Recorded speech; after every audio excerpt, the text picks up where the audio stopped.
আসসালামু আলাইকুম, welcome to my channel. আশা করি সবাই ভালো আছেন। আজকে আমি আপনাদের মাঝে হাজির হলাম চট জলদি লাল শাক ভাজার রেসিপি নিয়ে। চলুন তাহলে একটি লাইক দিয়ে ভিডিওটি দেখে নিই। আমি এখানে 2 মোট শাক পরিষ্কার করে নিয়েছি।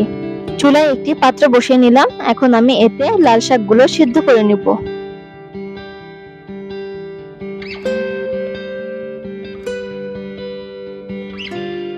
এখন আমি এতে দিয়ে দিচ্ছি সামান্য পরিমাণে লবণ।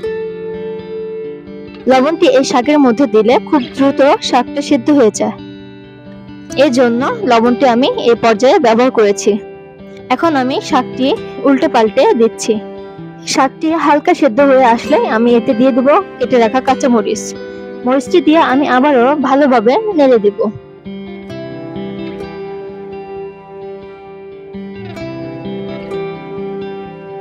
এইভাবে কিছুক্ষণ জাল করলেই দেখবেন শাকগুলো সিদ্ধ হয়ে গিয়েছে। এখন আমি এই শাকগুলোকে অন্য পাত্রে তুলে নিচ্ছি। আমি এই বের হওয়া পানিটি নিব না, আপনারা চাইলে এটি শাকের মধ্যে রেখে জাল করে শুকিয়ে নিতে পারেন। আমি এই একই পাত্রে এখন দিয়ে দিচ্ছি পরিমাণ মতো তেল।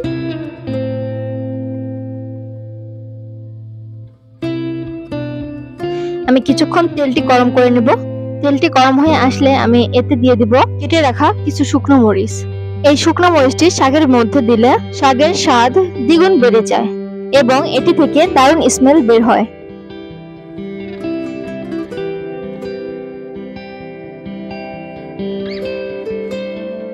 এখন আমি রসুন কুচি দিয়ে কিছুক্ষণ ভালোভাবে নেড়ে নিব। তারপর এতে দিয়ে দিব পেঁয়াজ কুচি। এখন অনবরত এগুলোকে নাড়তে থাকবো যতক্ষণ না এগুলোর কালার বদলে যাচ্ছে। এই শাক স্বাস্থ্যের জন্য খুবই উপকারী। সপ্তাহে অন্তত আমাদের 2 থেকে 3 বার এই শাক খাওয়া উচিত, কারণ এটাতে আছে প্রচুর পরিমাণে আয়রন এবং প্রচুর পরিমাণে ভিটামিন। এখন আমি এই পর্যায়ে দিয়ে দিব সিদ্ধ করে রাখা শাকগুলো।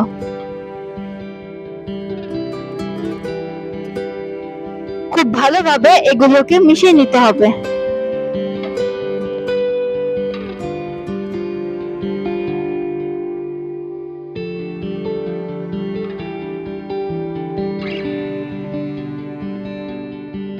এখন খুব ভালোভাবে শাকগুলোকে তেলের মধ্যে ভেজে নেব।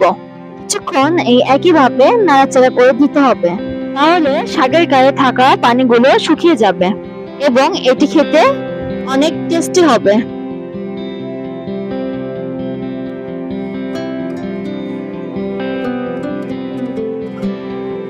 দেখুন আমার শাক ভাজা হয়ে গিয়েছে।